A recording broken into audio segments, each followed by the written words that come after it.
Before we begin, just a trigger warning. The following episode contains references to graphic physical violence. Please listen with care. Chris, do you believe that Daniel Marsh was a serial killer in training? Absolutely. Without a doubt. That if he had been allowed to keep on going, he actually talked about how he was going to take his next victim. Almost 4 hours into questioning at the police station, Daniel Marsh admitted to FBI Special Agent Chris Campion that he had murdered Claudia Maupin and Chip Northup. But he didn't stop there. Campion learned the teenager was already thinking about his next killing. Well, it's gonna basically do the same thing, only with a different mask and a different gloves, a different jacket, and instead of breaking in, I figured I'd get somebody when they're alone at night out in the street or out somewhere, just find somebody alone at night and beat them to death with a baseball bat. Okay. Did you have anybody in mind? No. Had you actually gone out looking for someone? Yeah. He was someone who did not have a conscience. You believe Daniel Marsh is a psychopath? I do. I believe Daniel Marsh is a psychopath. I knew it when he was talking to me. He actually admitted it. I don't feel sympathy for other people at all. Don't feel empathy for them. And whether I like that or not, it's the way it is. It's just like, I want to hurt people. Campion maintained his composure, and then he asked Daniel a question that I had never heard in a police interrogation. So, how would you kill me? There's a lot of ways. That you've thought of so far in the couple hours that we've spent together here. Choking you to death with your tie. Okay. Beating your face into the mirror until it broke and using the glass to cut your arteries, gouging your eyes out and just smashing your face into the wall.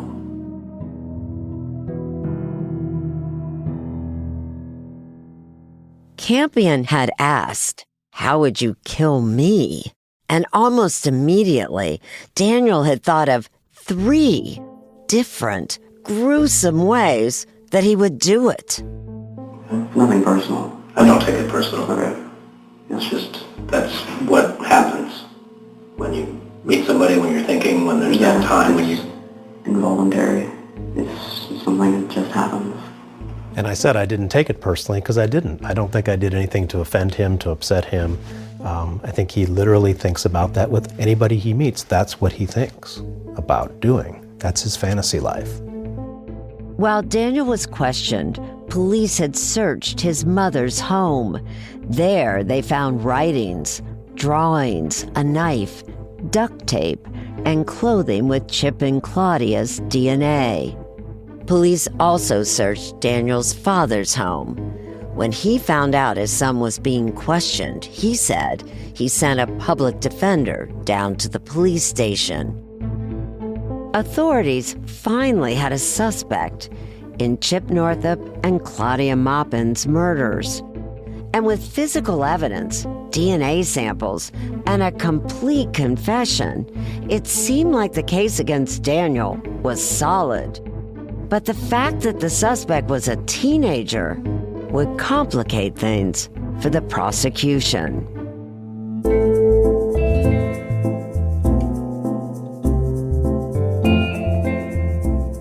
I'm 48 Hours correspondent Erin Moriarty. This is 15 Inside the Daniel Marsh Murders. Episode 5, A Killer's Mind.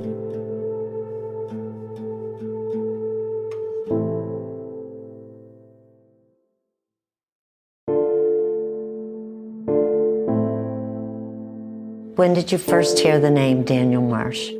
At the victim's advocate, as well as the Davis police liaison who was in charge of our case, called and said that they had made an arrest.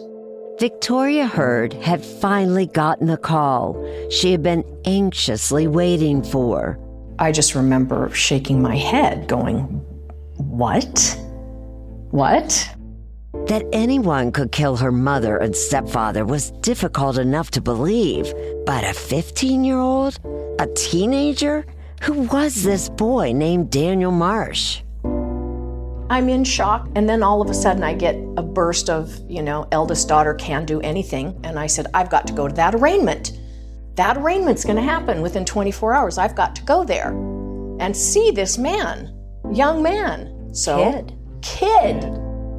But Victoria would have to wait even longer to see him. Because Daniel was a minor, his face was hidden by a wall at the arraignment. My sister-in-law was with me. I said, I have got to see him. I've got to look in his face and see this man who killed my mother. Finally, she saw Daniel's face through a TV monitor. He looked like somebody who would be one of my niece's boyfriends. He looked like some hippie kid from Davis.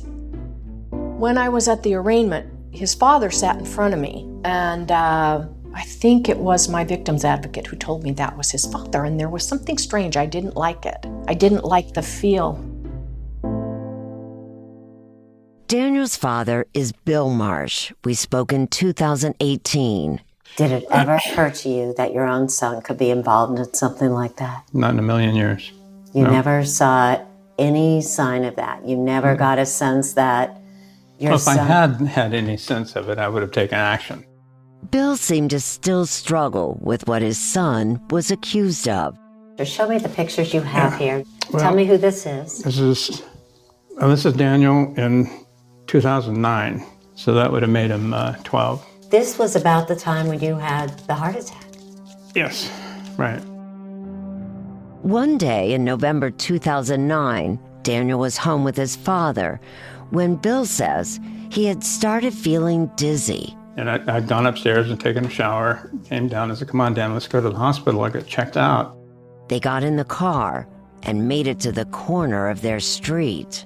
Next thing I knew, I woke up and the car was rammed into a wall, covered in bushes and a tree. I asked Daniel, how did we wind up here? What happened? He says, I don't know, Daddy. He says, suddenly you just passed out. He says, I climbed into your lap and steered the car into the wall to stop it. It must have been terrifying for Daniel, who started banging on his father's chest. Something Daniel later said he had seen on a medical drama. It worked. Daniel had saved his father's life. About a month later, Daniel was presented with an American Red Cross Heroes Award. Oh, yeah. It was a major event.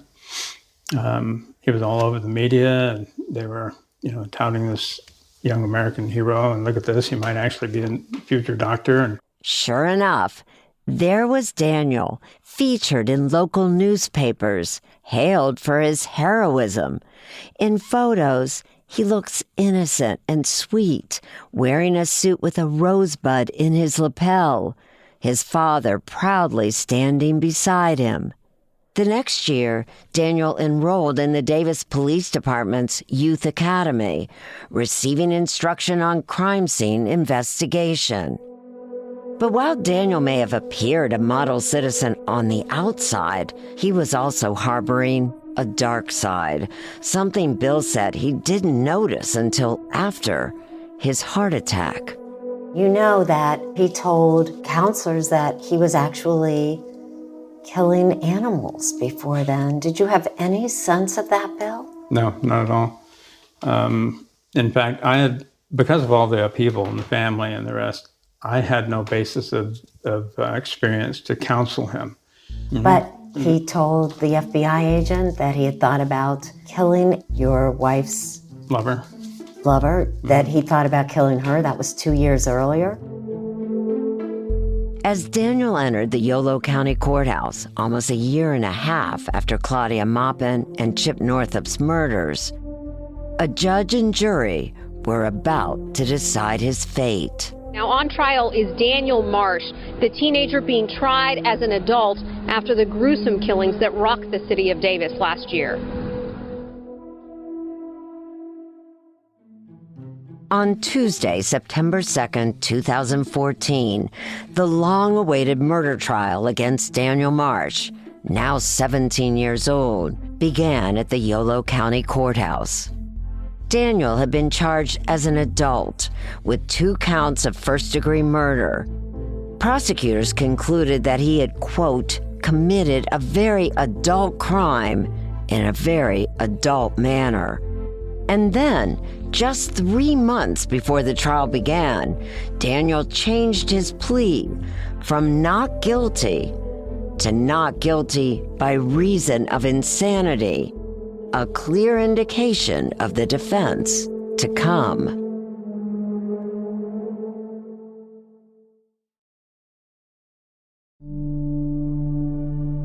Inside the courtroom, Daniel looked noticeably different from the year before, when he had first confessed to killing Chip Northup and Claudia Maupin. Gone was the long, scruffy hair. Now it was cut short, neater, and darker. He showed zero emotion. He didn't seem scared. He would just face forward. He never cried. This is Amanda Zambor, the Deputy District Attorney for Yolo County. I spoke with her in 2018. At the time of the trial, she was one of the 2 prosecutors. Had you ever run into a defendant like this? Not in real life, only in books. When you read about Ted Bundy, Jeffrey Dahmer, Richard Ramirez, all people that he idolized and studied and identified with. And did that add a whole nother, the fact that this defendant was a kid? Yeah, so I was pregnant with my 3rd child during the trial, and you definitely reflect back, and how can a child do this? How can they have such a depraved mind? How do they get that way? Is it possible to change them?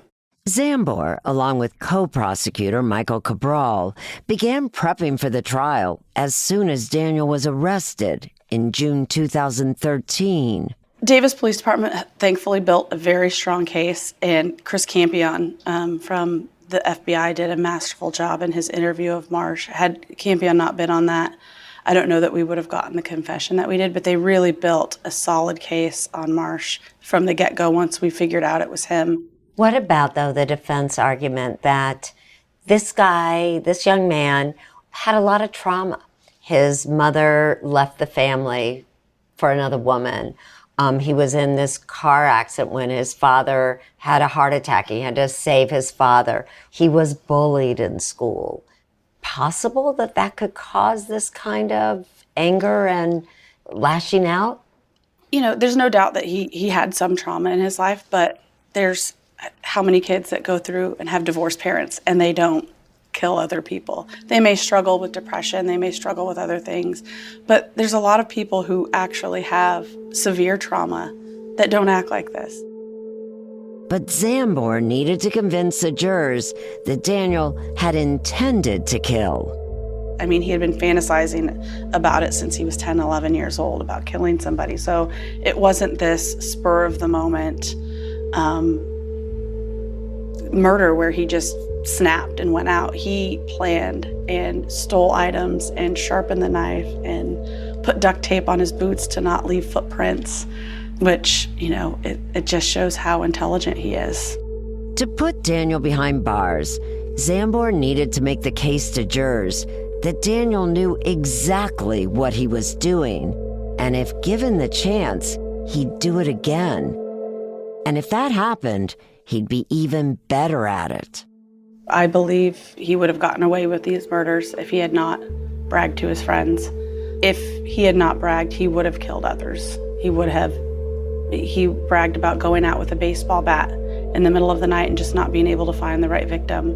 He had plotted and planned another victim for his girlfriend's ex-boyfriend and had done reconnaissance on him and, knew the pets in the home, the neighbors, what family members lived there. He had created a fake Facebook account to get more intel on this family, to try and figure out how he could kill them. And he actually went out and waited for him on one night, but he didn't come.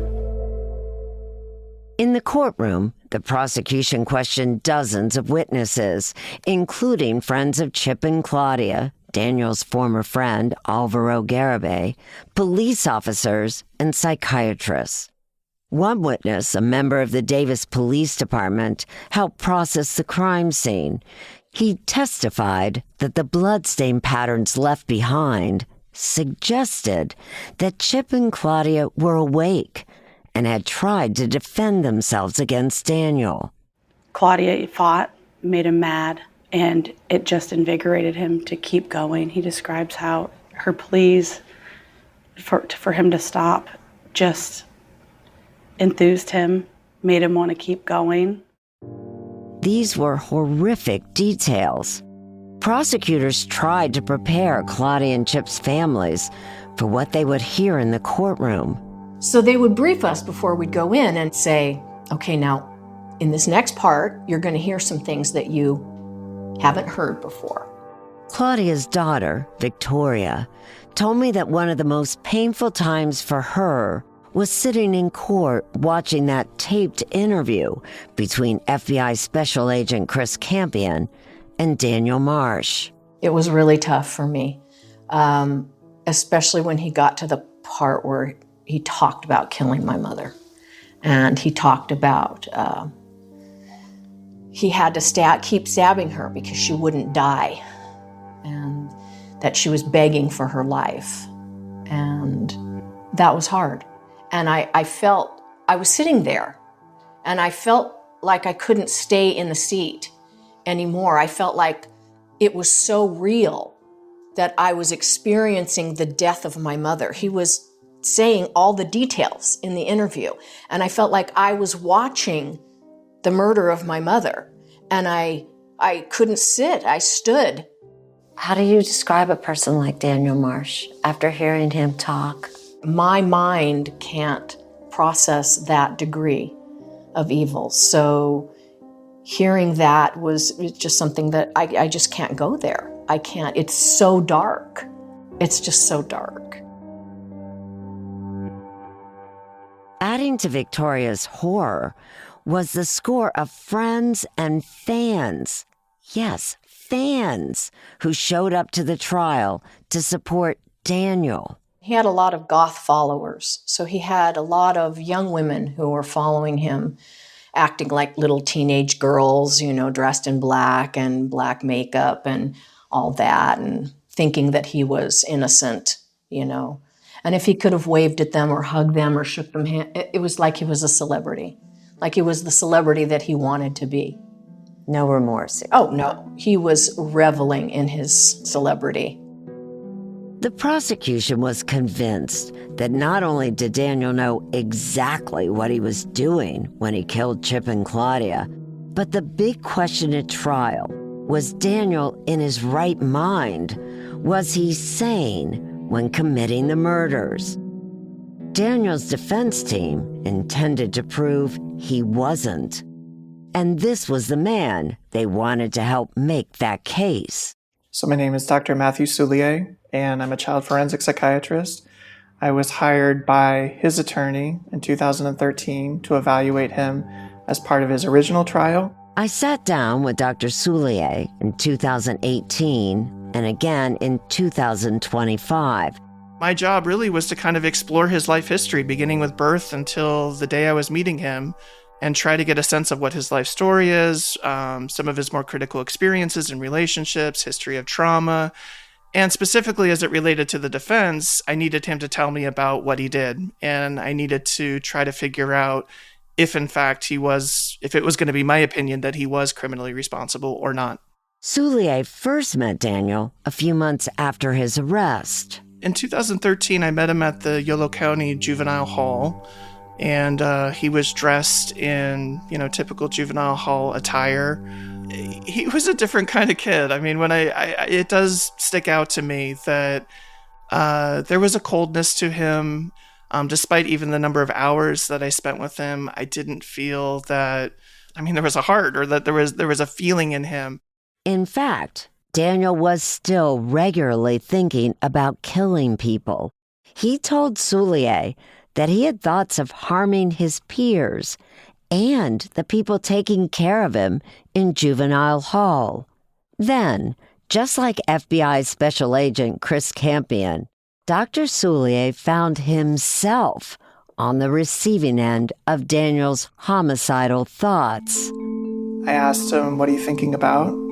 And he said, "I'm thinking about killing you. I'm thinking about taking that pen on your table right there and shoving it in your neck. I'm thinking about taking your laptop and crushing it over your head." It wasn't the only time that a patient had threatened Dr. Soulier. So while he took it seriously, it didn't deter him from trying to speak with Daniel again. He was able to go back a week later. Dr. Soulier believed that Daniel's desire to kill him and others was actually the result of an obsessive-compulsive disorder. It's my belief that, Daniel wasn't born a bad seed. I don't believe in that. Daniel clearly changed around the age of 10. By everybody's observation and what we could gather about him, he wasn't a terrible kid up until age 10. But you don't think he was born that way? No. The issue of psychopathy, it's clearly something that, yes, there's probably some level of genetic predisposition to it, but he wasn't a bad kid in preschool or kindergarten. There's no evidence of that of any kind. There's something that was unlocked in him. There were forces, there were experiences, things that happened to him that I think made him who he was. Dr. Soulier also believed that Daniel didn't want to be this way, that he had wanted to stop his compulsive behavior. In his case, he developed these morbid preoccupations about death, about killing people. But again, the thing that it was important to note to me was that it was disturbing to him. He was going around telling everybody and anybody who would listen to him. He told school, he's told a transporting police officer, he told his therapist, he told a psychiatrist, he told anybody that he wanted to kill everybody. I have these thoughts. I don't want to have them. Ultimately, he did act on them, but the precursor was sadomasochistic sex, gore porn, all these things was an attempt in my mind to diminish the intensity of those preoccupations. And at first it worked. At first it would dissolve those thoughts and feelings about killing other people. But ultimately that gave out and it wasn't sufficient. And ultimately he then acted on it. But at some point, Daniel seemed to stop fighting his compulsions. The horror he had once felt had morphed into something else. Rather than being repelled and upset by what he had done, when he finally listened to those repetitive thoughts, he was actually excited about it, proud. What does that say? That's disturbing. That's deviant. Again, that's the psychopathy in him that really lacks feeling.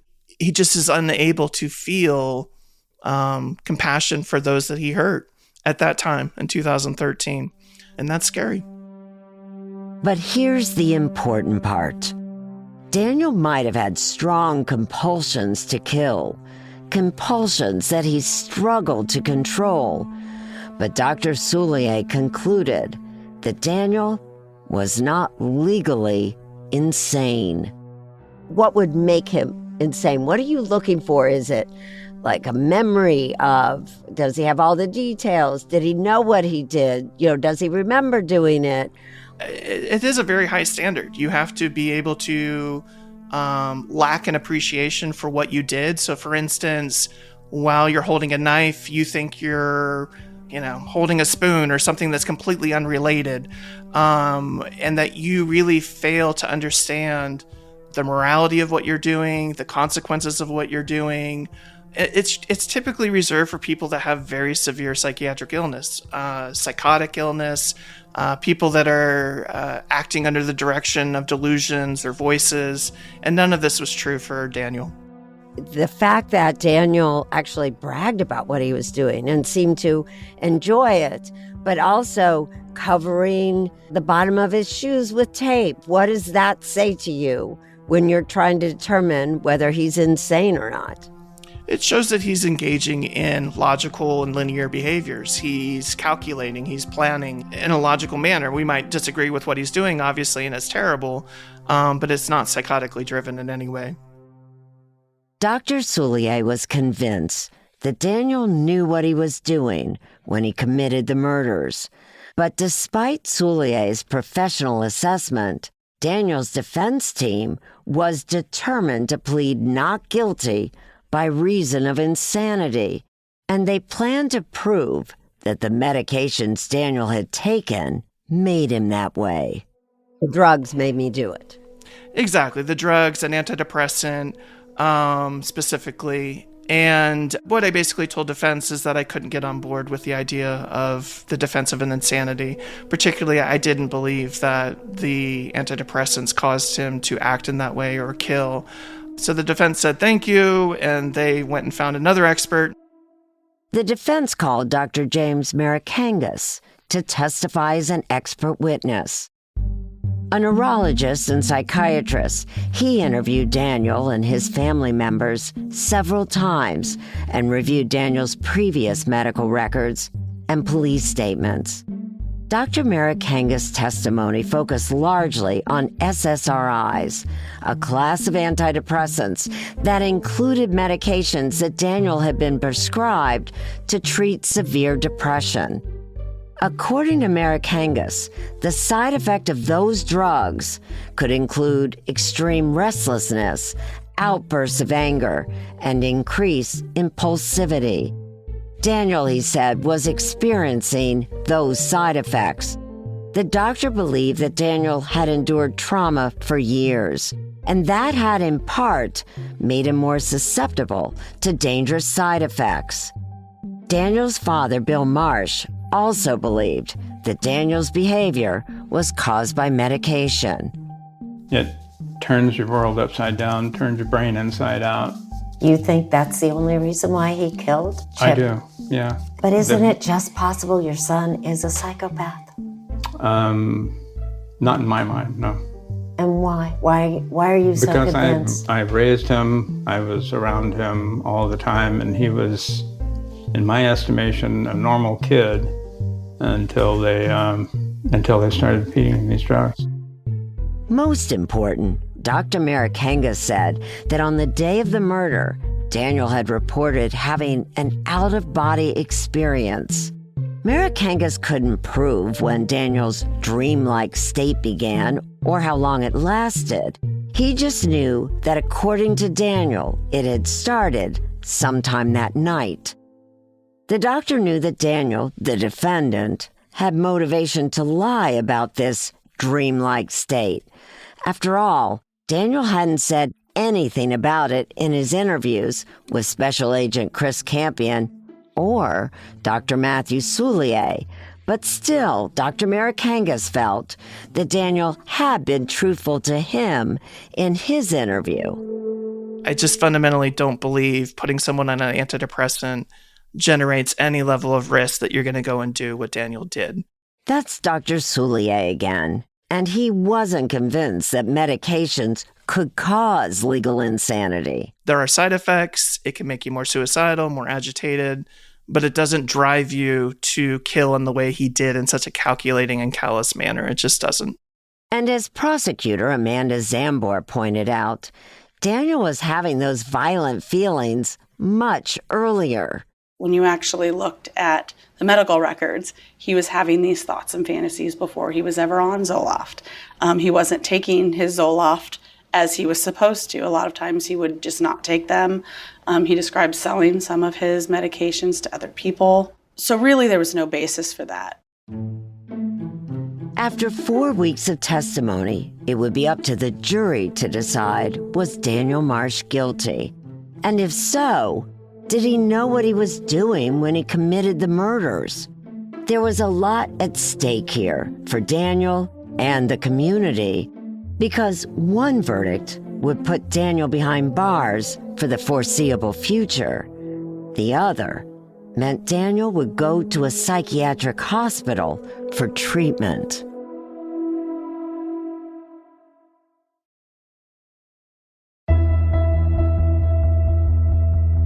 You know, we felt very confident in the case, in the evidence, but there's always that little bit of doubt.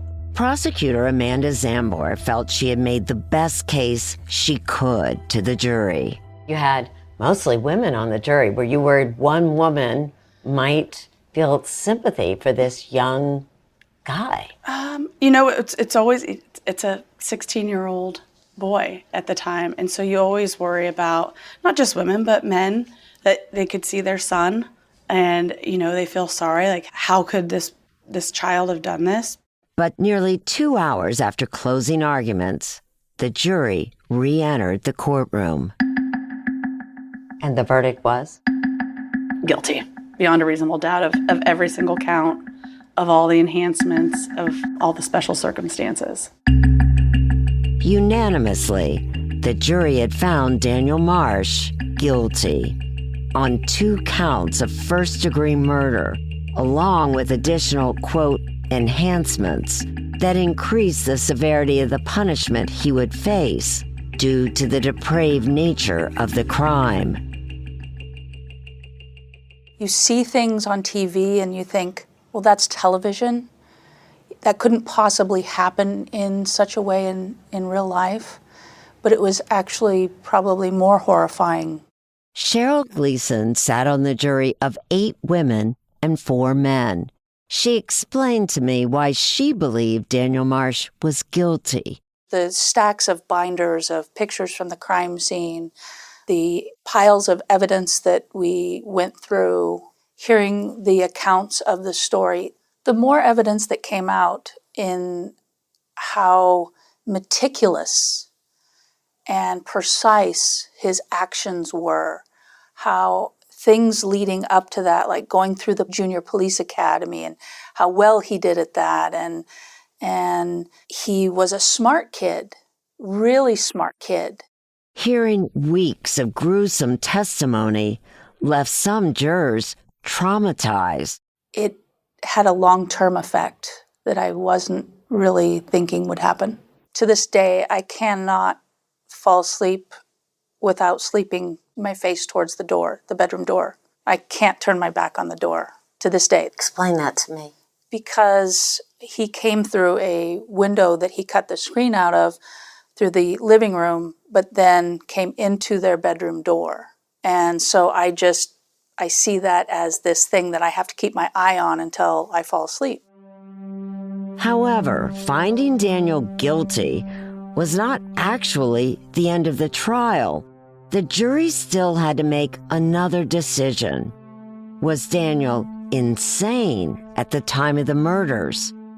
While she had been confident that the jurors would find Daniel guilty of murder, prosecutor Amanda Zambor wasn't as confident about the issue of insanity. Were you more nervous about that? Yes, because of that, that immediate thought to see something this grave, the immediate thought is that somebody would have to be insane to do something like this. They'd have to be out of their mind. But then again, when you go back and you hear him speak about just how happy and enthused that this made him, that he was laughing the whole way home and giggling and wanted to relive it and kept these mementos, and to see it up close it's powerful. So, after delivering the guilty verdict, the jurors heard another day of arguments where the prosecution and defense tried to prove that Daniel was either legally sane or insane at the time of the crime. And once again, it was a quick decision for the jury. They found Daniel to be sane at the time he committed the murders of Claudia Maupin and Chip Northup. It was just really clear that he was not insane. So if he's not insane, then what is Daniel Marsh? He's a psychopathic killer. I think if he were let loose, he would be a serial killer. He has an urge to kill. Ahead of the sentencing, the judge heard from members of Claudia and Chip's family who talked about the deep losses they had suffered. Victoria Hurd detailed the trauma that the family experienced and told the court that her sister Laura had, quote, lost her mind to grief after discovering the bodies and had still not recovered by the time of the trial. Victoria also recalled having to tell her children about their grandmother's murder and how they sobbed and screamed in heartbreak. Victoria's message to the court was that, quote, "If Daniel is free, people will die. Another son, another daughter, another father, mother, brother, sister will suffer as I have. Therefore, in honor of my mother, Claudia Maupin, and the legacy of love that she left behind for us, it is my belief that the loving, compassionate action in this situation would be to request from the court the maximum sentence allowable for the torture and murder of my mother and her husband, Chip Northup." And then the judge handed Daniel a sentence that prosecutor Amanda Zambor had been working to secure for weeks. The judge sentenced Daniel Marsh to 52 years. Were you happy with that? It was the maximum that he could have done. Had he been 16, he would have been eligible for life without the possibility of parole. But because of his age, the max he could have gotten was 52 years to life, so we were very happy with that. The prosecution had succeeded in their effort to put Daniel behind bars for a long, long time. When asked for comment on the case and sentencing, Daniel's lawyers declined. While Daniel had been handed the longest sentence possible, he still would be eligible for parole in 25 years. But in the meantime, the victims' families could take time to breathe. When we received the conviction, it felt healing, like we could be free. But it wasn't over yet, was it? It wasn't over, Erin. No, it wasn't over. It was not over, not by a long shot, because 4 years later, Victoria and the rest of Chip and Claudia's family would find themselves fighting again as a new California law threatened to let Daniel go free much earlier than the judge had ordered. So if he's out in 4 years, he knows us. He knows our names. Of course he does. He's seen us in court. The capacity that he could get back on the streets and do what he's done again. Yes. That fear is overwhelming. That's next on 15, inside the Daniel Marsh murders.